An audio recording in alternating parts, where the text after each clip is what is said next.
Questão 24, pessoal, olha só.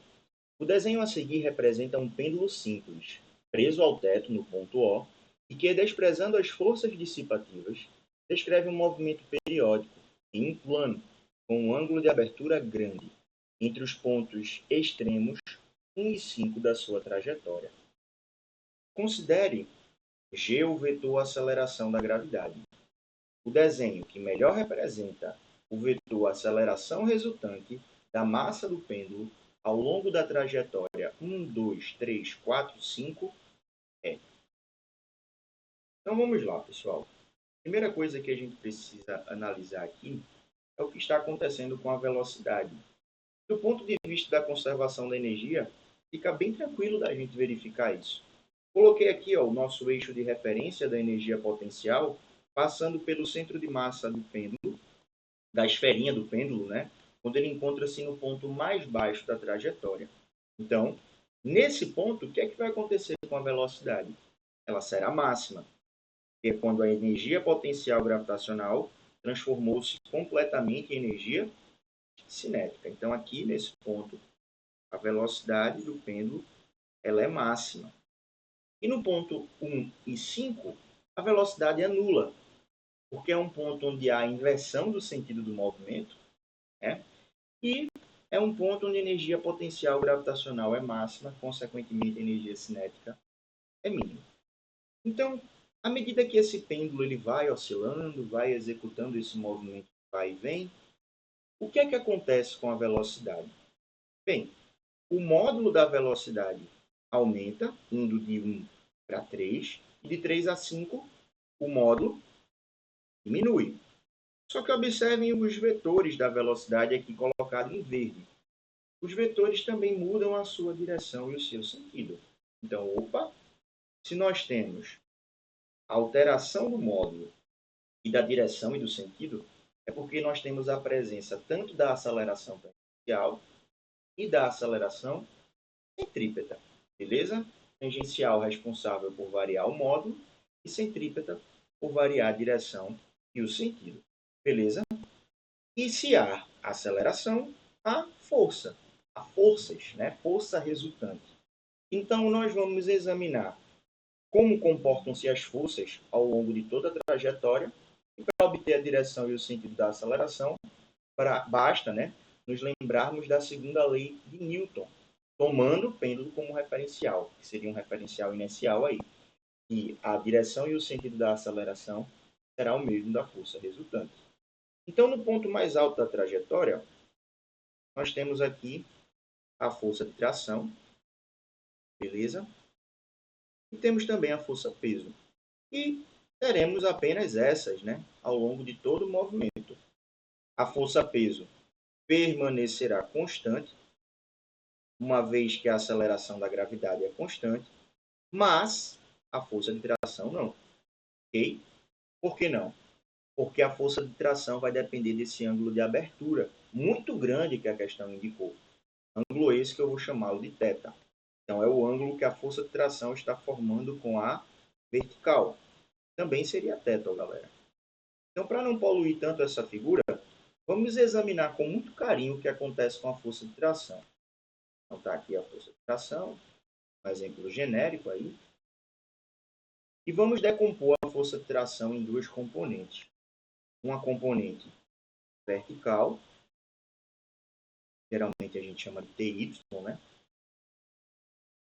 E uma componente horizontal, geralmente chamamos de TX. E o ângulo que a força de tração forma com a vertical é θ. Consequentemente, esse ângulo aqui também é θ, ângulos alternos internos, né? Então, TY, que é a componente vertical da força de tração, vai ser T cosseno θ. E bem, se nós lembrarmos do que acontece com o cosseno, à medida que esse ângulo θ vai diminuindo, o cosseno vai aumentando. Ou seja, pessoal, à medida que esse pêndulo vai indo da posição 1 para a posição 3, o valor da força de tração vai tornando-se cada vez maior. A componente vertical da força de tração vai tornando-se cada vez maior. E isso é muito importante nos nossos esquemas. porque nós precisamos encontrar a força resultante por meio da regra do paralelogramo, beleza? Então, olha só, nós vamos pegar aqui uma reta, né, de mesmo tamanho da força-peso, ok? E aqui do mesmo tamanho da força-tração. Então, a força resultante na situação inicial, na posição 1, estaria orientada por essa setinha vermelha aqui, beleza? Essa seria a força resultante na situação 1, ok? Vamos agora para a situação 2. Sabemos que a força-peso ela permanece constante, uma vez que a aceleração da gravidade é constante, mas na vertical a força de tração vai tornando-se cada vez maior, porque o ângulo θ vai diminuindo, o cosseno ele vai aumentando. Já com seno, que é a componente horizontal, é o contrário, né, galera? O ângulo θ diminui e o seno diminui, tá? Então, ó, mais uma vez usando aqui da regra do paralelogramo, a gente pode encontrar a direção aí e o sentido da força resultante.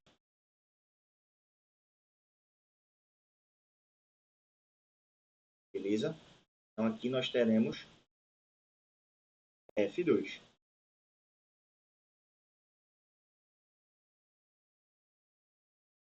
Situação 3, como é que fica? O peso permanece constante, mas a força de tração na vertical tem o seu valor máximo. Então, o que é que acontece exatamente nesse ponto? A força de tração vai ter maior intensidade que o peso. Então, a força resultante nessa posição aponta acima. Então, aqui nós temos F3. E o que é que vai acontecer, pessoal, em F4 e F5? E teria algo espelhado aqui, né? Teria algo espelhado.